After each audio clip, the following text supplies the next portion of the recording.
قد كفاني علم ربي من سؤالي واختياري.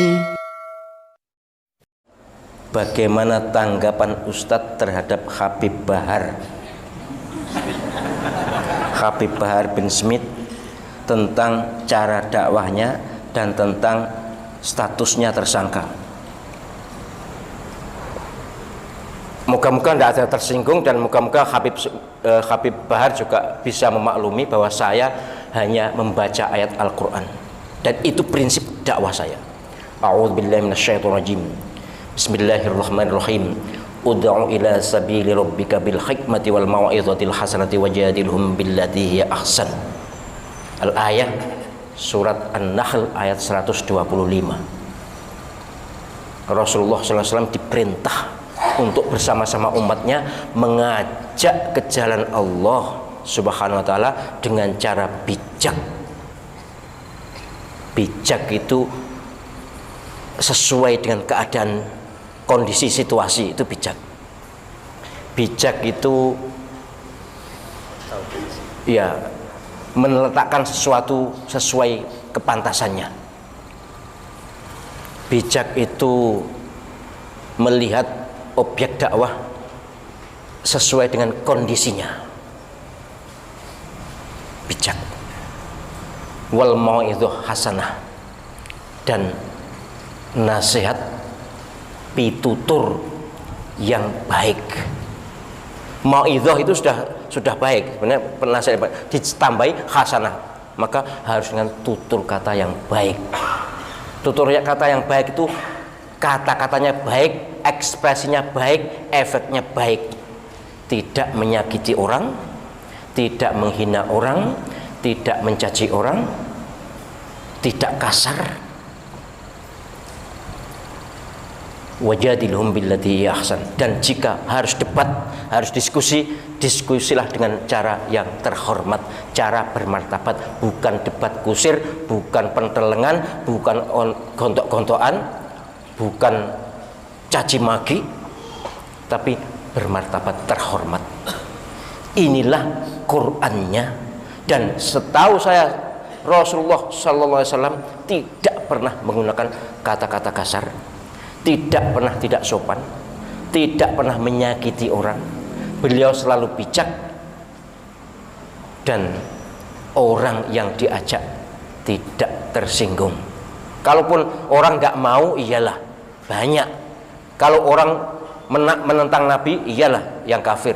Bahkan mengganggu Nabi, iyalah. Tapi bukan karena kata-katanya kasar, bukan karena dendam pada Nabi, tidak. Memang tidak setuju.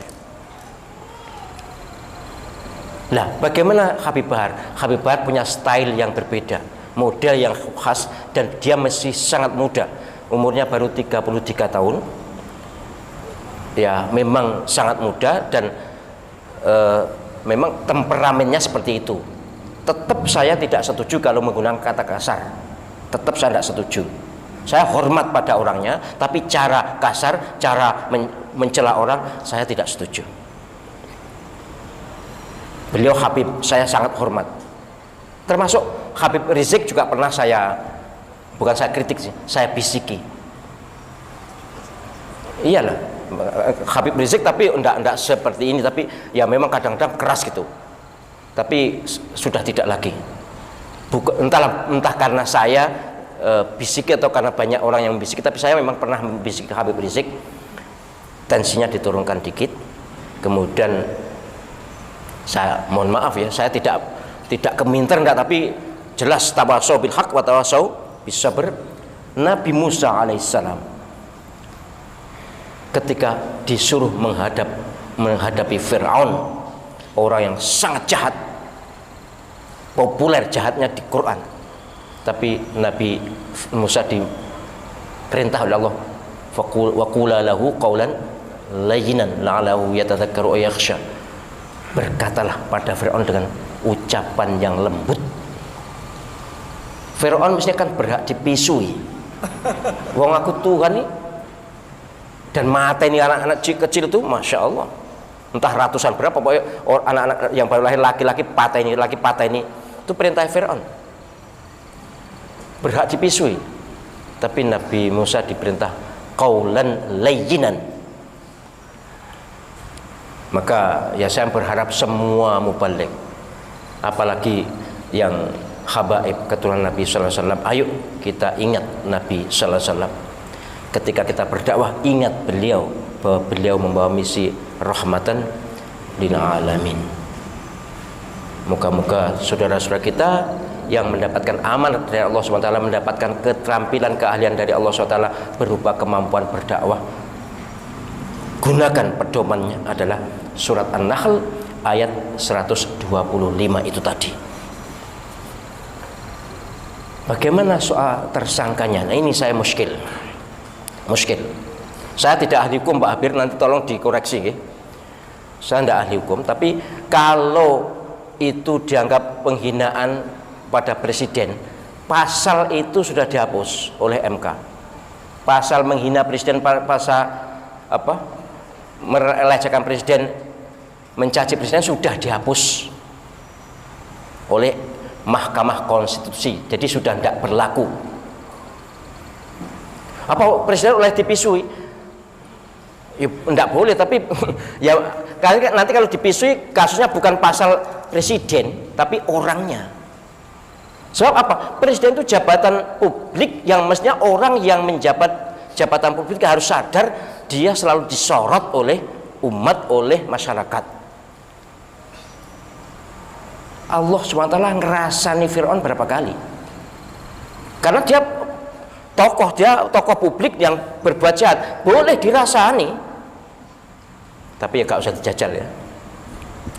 Artinya secara aturan agama, kalau presidennya, wakil presidennya, menterinya, atau jabatan publiknya boleh dikritik, walaupun tentu kritiknya ya tadi, kalau bisa menggunakan krab tadi, hikmah mauidhah hasanah, mujadalah billati ahsan. Tapi kalau mau kritik ya kritik aja. Jadi pasal penghinaan terhadap presiden tidak berlaku lagi. Kemudian kalau pasal ujaran kebencian tidak menyenangkan atau apapun itu pribadi, ya masih ada. Saya lupa pasalnya, tapi masih ada ketentuan orang yang menghujat, memfitnah perorangan itu ada pidananya. Tetapi yang saya tahu ini adalah aduan absolut namanya. Aduan absolut itu aduan delik itu ya, ini kasus hukum yang hanya diproses jika ada pengaduan. Tapi absolut itu harus yang bersangkutan yang lapor, bukan orang lain. Penyelenggara ingat dulu Pak SBY pernah datang ke polisi untuk melaporkan seseorang karena beliau merasa terlecehkan pribadinya. Tapi ketika presiden kemudian ditulis di kerbau, kemudian ada SBY-nya, beliau tenang-tenang aja. Toh presidennya. Tapi ini setahu saya apa yang diucapkan Habib Bahar yang sempat saya tonton videonya itu orang, ya mungkin orang atau presiden, tapi andai kata dikaitkan dengan presiden sudah batal demi hukum, tidak bisa diproses karena tidak ada pasalnya, tidak ada undang-undangnya. Kalau dikaitkan dengan person Pak Jokowinya, maka harus Pak Jokowi yang lapor. Ini tidak juga Pak Jokowi, tapi kok tersangka. Ini ya kita tunggu aja. Saya terus terang tidak terlalu paham soal hukum positif. Monggo nanti para pengacaranya, tetapi sungguh saya ingin ingatkan kepada panjenengan semua sebagai mahasantri saya, kezaliman pasti dibalas dengan kezaliman, apalagi terhadap dzurriyyatur rasul. Waspadalah, sudah pernah saya sampaikan kan. Oke lah, dzurriyyatul rasul juga manusia dan punya kesalahan, tapi kalau ada unsur kezaliman maka waspadalah. Allah Subhanahu wa ta'ala dan para malaikatnya tetap melihat, mendengar, mengawasi, dan pasti memberi hukuman yang adil. Saya tidak mendoakan siapapun, tapi saya berharap kita semua itu adil.